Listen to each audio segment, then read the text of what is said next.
Acrosomal reaction start करते हैं। Acrosomal reaction, ठीक है। एक्रोसोमल रिएक्शन में देखो नाम से नहीं पता चल रहा है कि we have to do something with the acrosome. Acrosome याद है तुमको? एक्रोसोम कहाँ पर रखा हुआ है?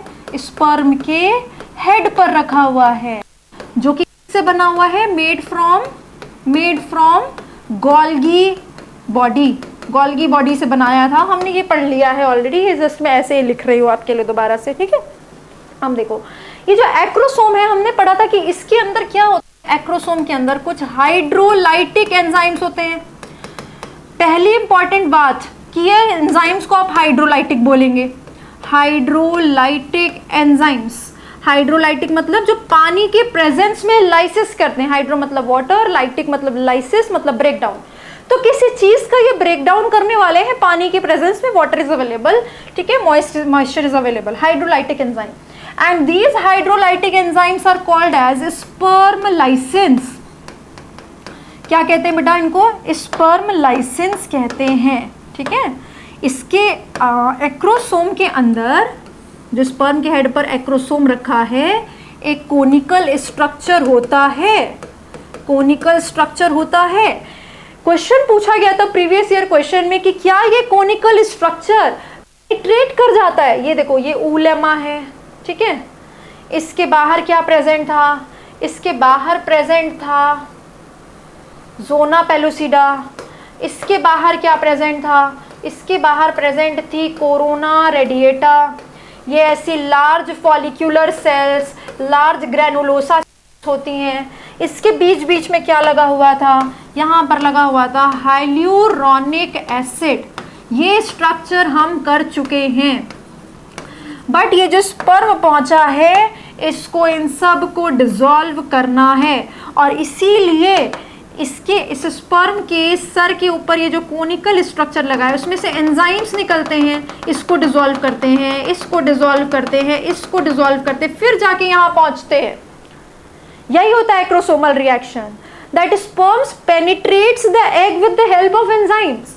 तो एक बार प्रीवियस ईयर क्वेश्चन पूछा था कि ये जो कोनिकल स्ट्रक्चर है, क्या वो जाकर इसको पेनिट्रेट करने में कौन की वजह से हेल्प करता है? वो उसको तोड़ते हुए अंदर जाते हैं? नहीं, इसके अंदर एंजाइम्स होते हैं, वो एक एक करके सब चीज़ों को डिसॉल्व करते हैं। ना कि कोनिकल स्ट्रक्चर इसलिए है बाय चांस से ये कोनिकल है यार, इसकी शेप। ऐसा नहीं कि हमने जानबूझ के इसको कोनिकल बनाया है ताकि ये इसको ऐसे पेनिट्रेट करने में हेल्प करे। नो, ये बस एक कोनिकल स्ट्रक्चर जिसके अंदर एंजाइम्स हैं, वो डिसॉल्व करते हैं लेयर्स को एंजाइम्स, ना कि उनको तोड़ते हुए जाते हैं। तोड़ते हुए नहीं जाते, लेयर्स को डिसॉल्व करते हैं एंजाइम्स से, ठीक है। प्रीवियस ईयर क्वेश्चन सॉल्व करते वक्त याद रखेंगे। अब आते हैं कि इनके अंदर जो एंजाइम्स हैं, इन सबको हम मिला के क्या कहते हैं? स्पर्म लाइसेन। कुछ एग्जाम्पल्स होती हैं इसके अंदर, मतलब कई सारे एंजाइम हैं जिनको हम मिला के स्पर्म लाइसेन कहते हैं। जैसे कि पहली एंजाइम लेते हैं हम हाइल्यूरोनिडेज। बेटा देखो नाम से ही नहीं पता चल रहा, ये सबसे पहले उस ग्लू को हटाने में, ये जो हाइल्यूरोनिक एसिड बना हुआ है ना, उसको डिसॉल्व करने में हेल्प करेगा। So hyaluronidase dissolves hyaluronic acid of ovum, ठीक है। दूसरा एंजाइम हाइल्यूरोनिडेज के बाद हमको कोरोना रेडिएटा को थोड़ा सा डिसॉल्व करना पड़ेगा। CPE, कोरोना पेनिट्रेटिंग एंजाइम, इसकी फुल फॉर्म होती है कोरोना पेनिट्रेटिंग एंजाइम। ये जो CPE है वो किसको डिसॉल्व करेगा? Dissolves follicular cells. कौन सी फॉलिक्यूलर सेल्स? जो कोरोना रेडिएटा में है। कोरोना रेडिएटा लेयर में क्या लगा हुआ है? फॉलिक्यूलर सेल्स ही तो हैं ऑफ कोरोना रेडिएटा, ठीक है। दूसरा एंजाइम हो गया। और तीसरा, उसके बाद किसको डिसॉल्व करना पड़ेगा? जोना पेलुसिडा को। ये जो ग्रीन कलर से बाहर बनी हुई है जोना पेलुसिडा, उसके लिए होता है बेटा जोना लाइसिन।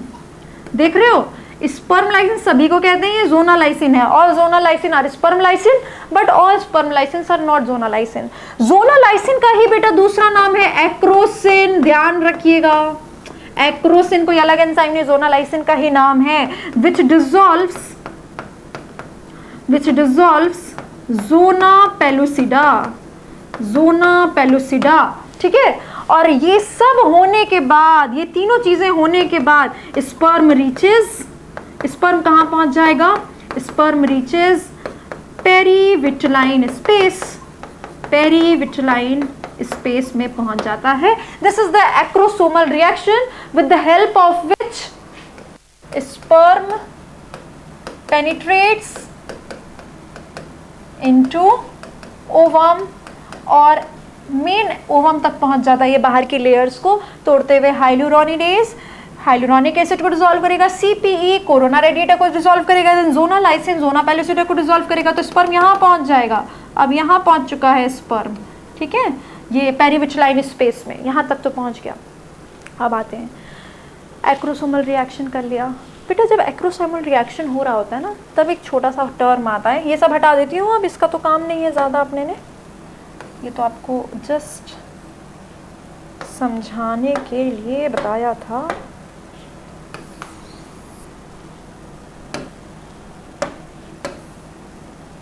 ठीक है, देखो यहाँ पर लिखती हूँ बेटा, एक टर्म आती है, थोड़ा सा एक्स्ट्रा पढ़ेंगे फॉर टू मेक श्योर कि कोई भी क्वेश्चन हमारा नहीं रहना चाहिए। एक टर्म आती है कोन of reception, cone of reception, ठीक है। ये कोन ऑफ रिसेप्शन क्या होता है? पहली बात बेटा, जो जोना पेलुसिडा होता है ना, जोना पेलुसिडा, इस जोना पेलुसिडा के ऊपर कुछ रिसेप्टर्स लगे होते हैं। किस चीज़ के रिसेप्टर्स होते हैं? स्पर्म के, और इनका नाम होता है ZP3। ZP मतलब जोना पेलुसिडा, तो ZP3 रिसेप्टर होते हैं जिस पे स्पर्म बाइंड करते हैं, ठीक है। जहाँ पर स्पर्म बाइंड करते हैं, मैं डायग्राम की हेल्प से आपको बताती हूँ। लेट्स से बेटा दिस इज ऊलेमा, ठीक है, और मान लेते हैं कि ये बना दिया हमने जोना पेलुसिडा, ये इतनी थिक हमने दिखा दी जोना पेलुसिडा, ठीक है। ये हमने क्या दिखाया है? Zona pellucida. और ये रेड कलर से क्या दिखाया है बेटा? ये दिखाया है ऊलेमा। ऊलेमा क्या है? प्लाज्मा मेम्ब्रेन, PM मतलब प्राइम मिनिस्टर नहीं, प्लाज्मा मेम्ब्रेन ऑफ ओवम, ठीक है। ये हमने ऊलेमा दिखा दी। हम कोरोना रेडिएटा दिखा ही नहीं रहे हैं, हाइलुरोनिक, हमको सिर्फ इतने से मतलब है अभी, इसलिए हम इतना ही पढ़ रहे हैं। और ये बीच की जो जगह है, ये क्या हो जाएगी? ये बीच की जगह पेरीविटलाइन स्पेस, ठीक है, ये हो गया पेरीविटलाइन स्पेस। और मैं आपसे ये कह रही हूं कि इसके ऊपर रिसेप्टर्स प्रेजेंट होते हैं। ये जो जोना पेलुसिडा है ना, इसके ऊपर ऐसे रिसेप्टर्स प्रेजेंट होते हैं जो कि स्पर्म जिनसे बाइंड करते हैं। These are ZP3 receptors, these are the ZP3 receptors जिस पर स्पर्म बाइंड करता है। लेट्स से ये स्पर्म आके मान लीजिए इस वाले रिसेप्टर पे पहला स्पर्म बाइंड कर गया। जहाँ पर स्पर्म बाइंड करता है उस जगह पर जो ऊलेमा होती है ना, वो हल्की सी ऐसी हो जाती है। जहाँ पर जोना पेलुसिडा के रिसेप्टर पर स्पर्म बाइंड करता है, आई नो, देखो ये चीज़ होगी, हाइलुरोनिडेज काम करेगा, फिर CPE काम करेगा। जैसे CPE से इसके बाहर CPE है, कोरोना रेडिएटा है, तो जैसे उससे इसको डिसॉल्व करके स्पर्म अंदर आएगा, वो जोना पेलुसिडा को डिसॉल्व करने से पहले, देखो जोना लाइसिन एक्रोसिन से जोना पेलुसिडा को डिसॉल्व करने से पहले उसके ऊपर लगे हुए रिसेप्टर से जुड़ जाएगा। जहां पर वो जुड़ेगा वहां पर बेटा ऊलेमा का ऐसे थोड़ा सा स्ट्रक्चर कोन जैसा बन जाता है, जहां पर वो जुड़ता है, क्योंकि यहीं पर वो एंटर करने वाला है। And this is called as cone of reception. Receptive हो जाती है यहाँ की ऊलेमा स्पर्म के लिए, कोन ऑफ रिसेप्शन, रिसेप्टिव हो जाना, ठीक है। किसका रिसेप्टिव हो जाना? एग का, ऊलेमा का। कहाँ पर? कोन बना के थोड़ा सा बाहर निकल जाती है ऊलेमा की, यहीं से स्पर्म आने वाला है। और उसके बाद स्पर्म क्या करेगा? इसके बाद ये स्पर्म जोना लाइसिन से इसको डिसॉल्व करते हुए यहाँ पर आता है पेरीविटलाइन स्पेस में। और पेरीविटलाइन स्पेस में रुको और बताती हूँ।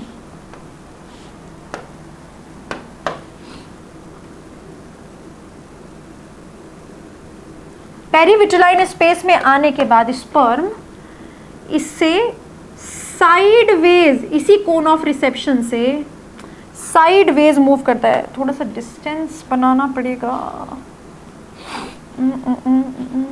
इसको हटाएं।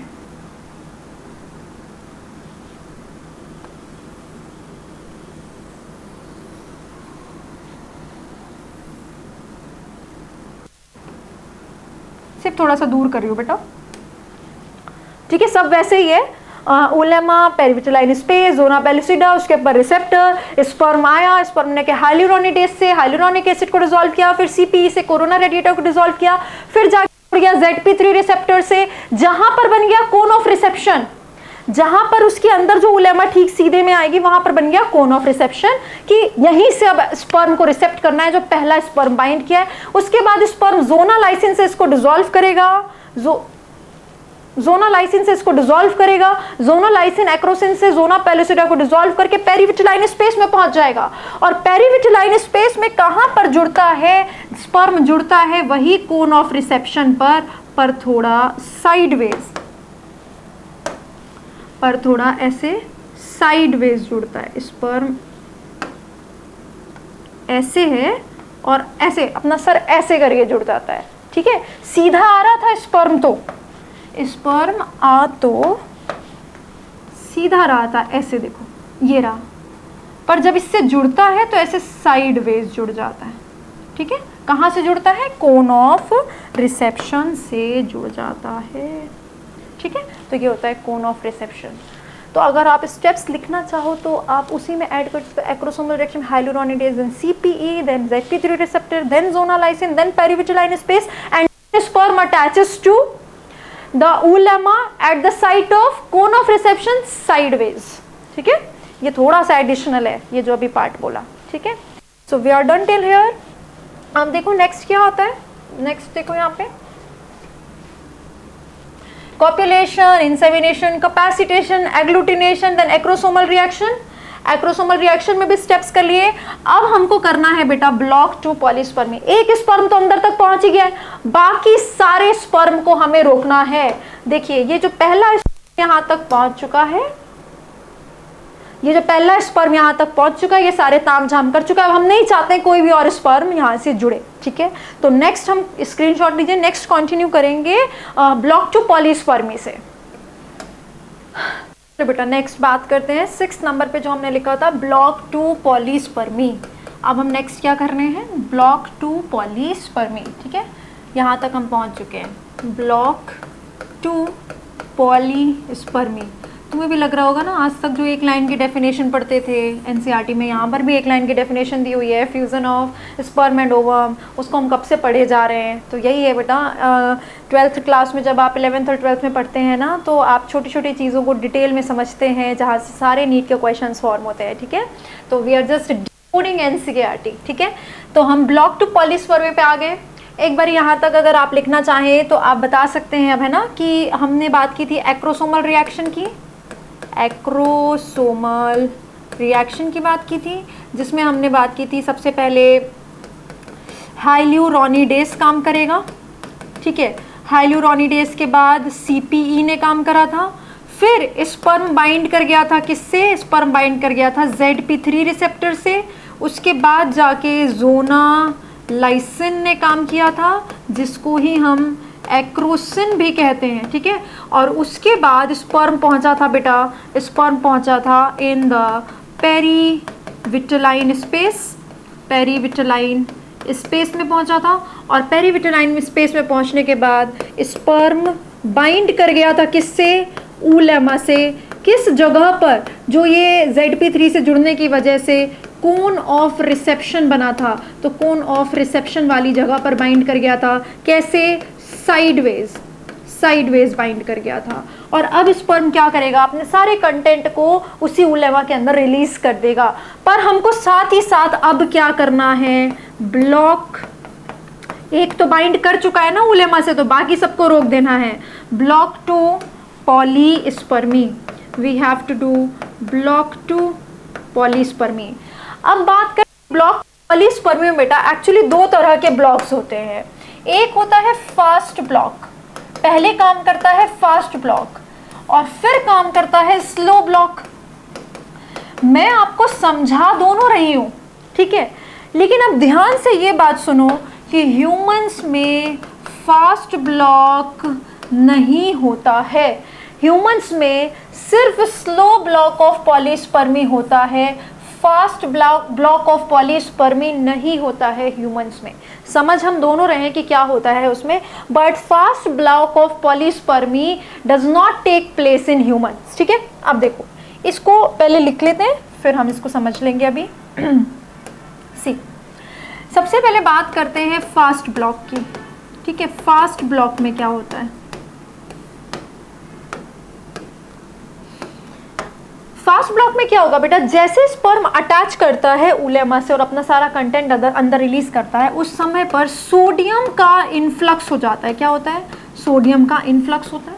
सोडियम का इन्फ्लक्स यानी कि सोडियम मूव कर जाता है उलेमा के अंदर, जिसकी वजह से डीपोलराइजेशन हो जाती है मेम्ब्रेन की, डीपोलराइजेशन ऑफ उलेमा, ठीक है। अब हमने क्या किया है, उलेमा की पोलैरिटी बदल दी है, तो more sperm can not bind, और जो स्पर्म है वो नहीं जुड़ सकते हैं, sperm can not bind to depolarised membrane. एक नॉर्मल मेम्ब्रेन ही नहीं है तो स्पर्म इससे नहीं जुड़ पाएंगे, एक डीपोलराइज्ड उलेमा से, डीपोलराइज्ड मेम्ब्रेन से, और स्पर्म नहीं जुड़ पाएंगे क्योंकि वो मेम्ब्रेन डीपोलराइज्ड है। फिर दूसरा क्या होता है? दूसरा होता है slow block. Second is slow block. अभी इसको डायग्राम से बताऊंगी, आपको समझ आ जाएगा। स्लो ब्लॉक में देखो क्या होता है, स्लो ब्लॉक में सोडियम के साथ होता है कि बेटा कैल्शियम का इन्फ्लक्स भी होता है, सोडियम के साथ कैल्शियम का इन्फ्लक्स भी होता है। वो कैल्शियम का इन्फ्लक्स अलग है जो स्पर्म के अंदर कैपेसिटेशन में हुआ था। यहाँ कैल्शियम इन्फ्लक्स कहाँ पर हो रहा है? एग के अंदर। जब स्पर्म एग तक पहुंच जाता है, एक्रोसोमल रिएक्शन करता है, उस टाइम पर उलेमा के अंदर बहुत सारा कैल्शियम आता है। ये कैल्शियम अंदर जाने की वजह से, याद करिए, उलेमा के जस्ट अंदर कॉर्टिकल ग्रैन्यूल्स होते हैं, वो बाहर निकल के कहाँ पहुंच जाते हैं? पेरिविटलाइन स्पेस में। भी डायग्राम से सीखेंगे। सो एक्सोसाइटोसिस क्या होता है बेटा? एक्सोसाइटोसिस, ये सब मिलेगा आपको स्लो ब्लॉक के बारे में प्रीवियस ईयर क्वेश्चन में। Exocytosis of cortical granules. और कॉर्टिकल ग्रैन्यूल्स के अंदर है क्या? एंजाइम्स हैं। ये एंजाइम्स कहाँ पर रिलीज हो जाएंगे? कॉर्टिकल ग्रैन्यूल कहाँ आ गए हैं? पेरीविटलाइन स्पेस में। और पेरीविटलाइन स्पेस के जस्ट बाद क्या है? Zona pellucida. और ये एंजाइम्स क्या करते हैं? ध्यान से सुनो, ये एनसीईआरटी में तुमको स्पॉट करना है, दिया हुआ है, मेक्स जोना पेलुसिडा इम्परवियस। क्या करते हैं बेटा? Makes zona pellucida impervious to sperm. Impervious का क्या मतलब होता है? इम्परमिएबल। अब स्पर्म को परमिट नहीं करते, impermeable, not permeable to sperm, मतलब स्पर्म अब पेनिट्रेट करके अंदर और नहीं आ सकता है। किससे? जोना पेलुसिडा से। जोना पेलुसिडा में कुछ ऐसे चेंजेस किए जाते हैं जिससे अब जोना पेलुसिडा के अंदर और स्पर्म उस जगह से नहीं आ पाएगा। कैसे? जोना पेलुसिडा को तो थिक कर देते हैं, थिक्स। ये एंजाइम क्या करते हैं बेटा? ये जोना पेलुसिडा को थिक कर देते हैं,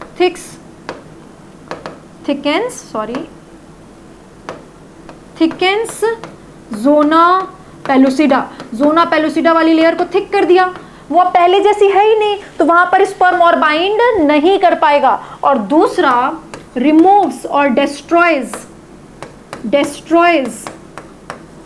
ZP3 रिसेप्टर्स, जो जोना पेलुसिडा के ऊपर स्पर्म के रिसेप्टर लगे थे, ZP3 रिसेप्टर, जिस पे स्पर्म आके बाइंड कर रहा था, वो रिसेप्टर ही उड़ा दिया, तो अब अगला स्पर्म आके जुड़ेगा भी कहाँ? नहीं जुड़ पाएगा। ध्यान दो बेटा, यहां से तुमको एनसीईआरटी से क्वेश्चन पूछे जा सकते हैं, एनसीईआरटी बेस्ड क्वेश्चन है ये। एनसीईआरटी ने ये जो बात की ना इम्परवियस की, वही डिटेल है ये जिससे क्वेश्चन पूछा जाएगा। ये आपको प्रीवियस ईयर क्वेश्चन में मिलेगा भी। किसकी वजह से हो रहा है? Slow block. ये ह्यूमंस में होता है, इसीलिए असल में एनसीईआरटी इम्परवियस स्पर्म के लिए जोना पेलुसिडा इसकी बात कर रही है। NCERT is talking about slow block to polyspermy, जिसमें ज़ोना पेलुसिडा इम्परवियस होती है क्योंकि वो थिक हो जाती है और उस पर से ZP3 डिस्ट्रॉय हो जाते हैं। ध्यान रखिएगा इस बात को, ठीक है, एनसीईआरटी में अच्छे से खोज के इसको डिकोड करिएगा। ये चीज़ मैं आपको डायग्राम से दिखाती हूँ, देखो डायग्राम से समझते हैं बेटा इसको तो और क्लियर हो जाएगा। मान लो ये ऊलेमा है, मैं दोनों ही दिखाऊंगी, fast block and slow block दोनों समझते हैं, ठीक है, समझने में तो क्या ही दिक्कत है, दोनों समझते हैं, हाँ जानते हैं कि स्लो ब्लॉक होता है ह्यूमंस में, फास्ट ब्लॉक नहीं होता। ये मान लीजिए क्या है बेटा, ऊलेमा, ठीक है, ऊलेमा के बाहर क्या रखा हुआ है, ऊलेमा के बाहर रखा हुआ है यहाँ पर ज़ोना पेलुसिडा कलर, ये रखा हुआ है बेटा ज़ोना पेलुसिडा, और मान लो मैं इतनी थिक ज़ोना पेलुसिडा बना लेती हूँ। मैं इसके बाहर की कोना रेटा दिखाई नहीं रही, हाइलुरोनिक एसिड दिखाई नहीं रही, बिकॉज बेटा वो सब तो हो चुका है। अभी तो हम ज़ोना पेलुसिडा और ऊलेमा की बात कर रहे हैं और पेरिविटलाइन स्पेस की बात कर रहे हैं, ठीक है। This is oolemma, plasma membrane of ovum. उसके बाद हमने बना लिया ज़ोना पेलुसिडा, ज़ोना पेलुसिडा, ये बीच की स्पेस क्या है, दिस बीच की स्पेस इज पेरिविटलाइन स्पेस। और ऊलेमा के जस्ट अंदर क्या रखा होता है, थोड़ी सी दूर पे हम दिखा लेते हैं, यहाँ पर रखे होते हैं बेटा कॉर्टिकल ग्रैन्यूल्स। ऊलेमा के जस्ट अंदर प्लाज्मा मेम्ब्रेन में टुवर्ड्स द पेरिफेरी, ओवम के एकदम बाहर वाली साइड पर क्या रखा होता है, ये रखा है बेटा कॉर्टिकल ग्रैन्यूल्स, जिसके अंदर होते हैं कुछ एंजाइम्स जिसके बारे में हम अभी पढ़ने वाले हैं, ठीक है। अब देखो हुआ क्या था, इसके ऊपर तो रिसेप्टर थे, ग्रीन कलर से दिखा लेते हैं, इसके ऊपर रिसेप्टर तो प्रेजेंट थे,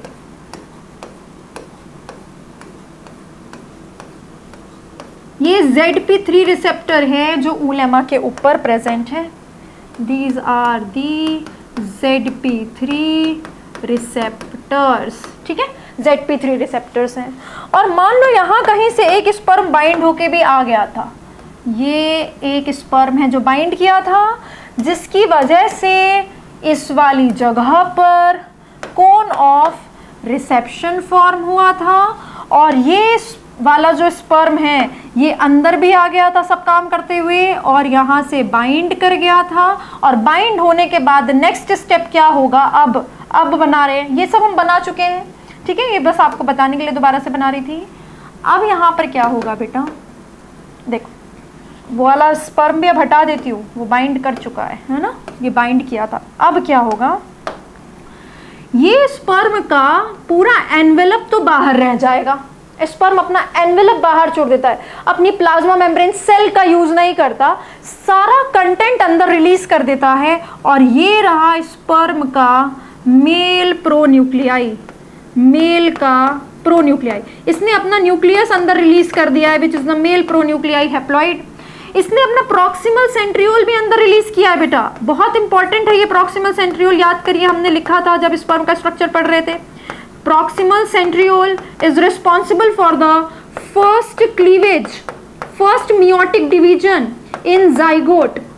जो अभी ये zygote, अभी ये सेल zygote बन जाएगी ना थोड़ी देर में, ये सब प्रोसेस उसी लिए तो कर रहे हैं। तो ये zygote जैसे ही डिवाइड करना शुरू करती है, एक सेल से दो सेल बनती है, वो फर्स्ट क्लीवेज के लिए प्रॉक्सिमल सेंट्रियोल बहुत इंपॉर्टेंट होता है, ठीक है, इसलिए मैंने ये दिखा दिया। बाकी स्पर्म अपना सारा कंटेंट अंदर रिलीज कर देता है, एनवेलप को बाहर छोड़ देता है। जब स्पर्म कोन ऑफ रिसेप्शन से साइडवेज जुड़ के अपना सारा कंटेंट अंदर रिलीज कर रहा होता है, उस टाइम पर दो चीजें होती हैं।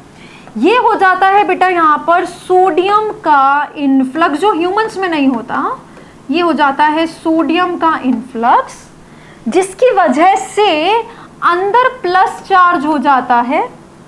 थोड़ा और पास बना देते हैं, ये होता है बेटा सोडियम का इनफ्लक्स। जस्ट जहां पर स्पर्म एंटर किया है वहां पे बगल बगल में क्या हो जाएगा, सोडियम इनफ्लक्स, जिसकी वजह से डीपोलराइजेशन हो जाती है ऊलेमा की। This is depolarization of ऊलेमा।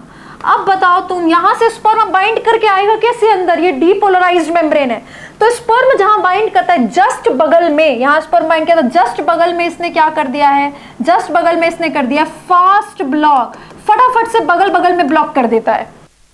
Fast block just बगल में होता है, तो जस्ट बगल में फास्ट ब्लॉक हो गया, और बाकी दूर दराज में क्या चल रहा है, स्लो ब्लॉक चल रहा है। ह्यूमंस में ये फास्ट ब्लॉक नहीं होता, सीधा स्लो ब्लॉक होता है, ठीक है। तो सारी मेम्ब्रेन ब्लॉक में चलती है, तो ये हुआ फास्ट ब्लॉक। स्लो ब्लॉक में क्या होगा बेटा, देखो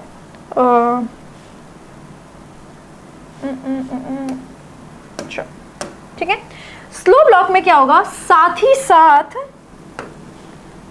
साथ कैल्शियम का भी इन्फ्लक्स होता है बेटा, ये कैल्शियम का भी इन्फ्लक्स हुआ है, ठीक है। बगल बगल में जहां स्पर्म एंटर किया सोडियम का इन्फ्लक्स हुआ, और सोडियम के इन्फ्लक्स की वजह से प्लस चार्ज अंदर आएगा, तो अंदर प्लस चार्ज हो गया, बाहर माइनस रह गया, ठीक है। प्लस चार्ज ज्यादा अंदर हो गया इसलिए कंपैरेटिवली बाहर माइनस हो गया, depolarisation of Ulema, this is the fast block of polyspermy.